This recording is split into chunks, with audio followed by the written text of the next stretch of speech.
मौजूद हूँ स्वास्थ्य भवन में, जो ये 108 और 104 कर्मचारियों ने स्वास्थ्य भवन के अधिकारियों से मिलने की और धरना देने की जो प्रक्रिया है वो शुरू कर दी है। इनके आंदोलन जो है, इनकी नौकरी जो खतरे में है, उसको लेकर जो विवाद चल रहा है वो लगातार बढ़ता जा रहा है। वीरेंद्र जी, क्या है आज ये सब?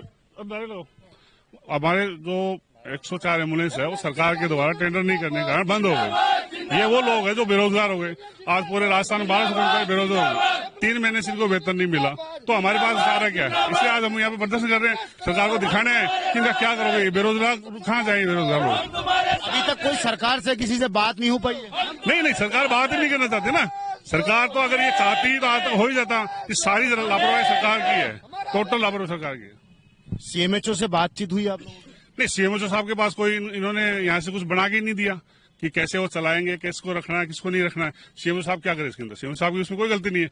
गलती जो चिकित्सा विभाग के आला अधिकारी ऊपर बैठे हैं उनकी है, जो टेंडर में देर सवेर की, और इन लोगों को आज भुगतना पड़ रहा है। बेरोजगार हो गए, 1200 परिवार चलाना मुश्किल हो रहा है। इनको 3 महीने से जो पुरानी कंपनी थी उसने वेतन नहीं दिया, तो आज इनके पास कहीं जगह नहीं है। तो इसलिए हम आज यहाँ आए हैं, इस सरकार को चेताने आए हैं कि 1200 कर्मचारी कहाँ जाए, इनका रास्ता करो, इनको वापस जोप दो, इनका वेतन दिलाया जाए। तो इस पूरी प्रक्रिया में मेन भूमिका तो सीएमएचओ की है? सीएमओ की कोई भूमिका नहीं है। सीएमओ की भूमिका जब होती है जब यहाँ से स्वास्थ्य विभाग से टेंडर हो जाए, और उसके बाद अगर सीएमओ कुछ करता हो।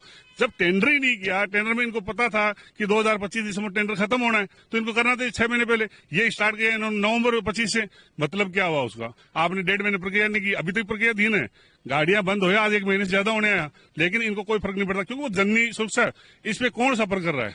वो सफर कर रहा है जो प्री डिलीवरी महिला है, पोस्ट डिलीवरी महिला है, बच्चे छोटे छोटे 1 महीने के जो बीमार होते हैं, वो बलस नसबंदी कैंप में जो महिलाएं आती है उन घर से वो लोग सफर कर रहे हैं, और बाकी सफर कर रहे हैं सबसे बड़ी जनता ये जो 1200 कर्मचारी थे, आज ये भूखे मर रहे हैं। इनके पास वेतन नहीं है, हम इनको वेतन दिलाने आए हैं, इनको नौकरी वापस दिलाने आए हैं। एक आरोप आपने और भी लगाया था, जो वैन है, ये एम्बुलेंस है, वो जितनी सरकार ने रिकॉर्ड में दिखा रखी है वो इतनी अवेलेबल नहीं है। राजस्थान सरकार ने 2020 में जो कंपनी मॉडर्न इमरजेंसी सर्विस थी उसको 450 तो पुरानी एम्बुलेंस दी थी और 150 नई लाने के लिए दी थी। लेकिन आज के दिन ग्राउंड पे ये हालत है कि 150 एम्बुलेंस ही है, 450 एम्बुलेंस गायब हो चुकी है। जो कंडम मानो उनको या कुछ भी मानो, वो सरकार के पास एम्बुलेंस नहीं है। यदि टेंडर कर भी देंगे तो 600 एम्बुलेंस कहाँ से लाएंगे? कब आएगी, कब पटरी पे दौड़ेगी, कितने महीने लगेंगे? क्या लग रहा है सरकार मानेगी? देखो सरकार, हम तो हमारी कोशिश करते हैं, नहीं मानेगी तो ये 1200 परिवार सारे आके यहाँ बैठ जाएंगे, फिर मानेगी, कभी तो मानेगी। और नहीं तो हमारे पास बहुत बड़ा एक ब्रह्म शस्त्र है, 108 एम्बुलेंस। इनको पता नहीं है इस चीज का कि जिस दिन उसकी चाबी लेकर हम बैठ गए ना तो इनके सक्के से उड़ जाएंगे। पहले इनका काम करना पड़ेगा, और 108 और 104 की यूनियन एक ही है। आज मैं यहाँ प्रदर्शन करने आया हूँ, ये दिखाने की हम एक हैं, अलग नहीं है। बाकी अगर ये चाहे तो 108 की चाबी भी हम इनको देने के लिए तैयार हैं। तो 108 एम्बुलेंस के जो कर्मचारी हैं वो मौजूद हैं?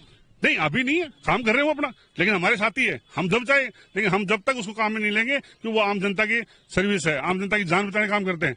हम जब लेंगे जब हमारे यहाँ पे आ जाएगी, इस परिवार का जो जीते लोग परिवार है वो भूखे मरने पे आ जाएगी, तब लेंगे। ये वीरेंद्र सिंह जी हैं जिन्होंने चेतावनी दे दी है, अगर जल्द बात नहीं मानी गई तो 108 जो एम्बुलेंस है उसकी सेवाएं रद्द कर दी जाएगी। अब ये सरकार का फैसला होगा कि आगे जाके क्या कदम उठाते हैं।